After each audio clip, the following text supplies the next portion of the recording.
كيف الشباب رواق مشتاقكم كتير شباب. فيديو نار، ضغط زر اللايك شير هاشا حتى توصل كارس 1000 مشترك ومشاهدة.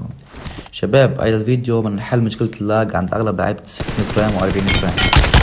ليه لما فوت أنا مرات بيكون عندي يعني لاج زائد بتطلب البطارية بسرعة، حماوة يعني حماوة مش طبيعية، بيجي ليفجر التليفون بعد شوي، لأنه أنت عم تحط الرسومات هي اللي بتلعب بيك اللايت.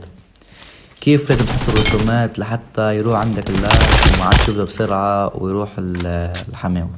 بتفوت أول شي معنا عند الرسومات، ما لازم تكون فائقة وقوية. إذا كان عندك 60 فريم كنت هيك نفس الشي سلسة وقوية. إذا كانت 60 لازم بس ما نلعب 60 فريم. شوف السرعة كيف صار، يعني قبل حسيتها تقيل شوي.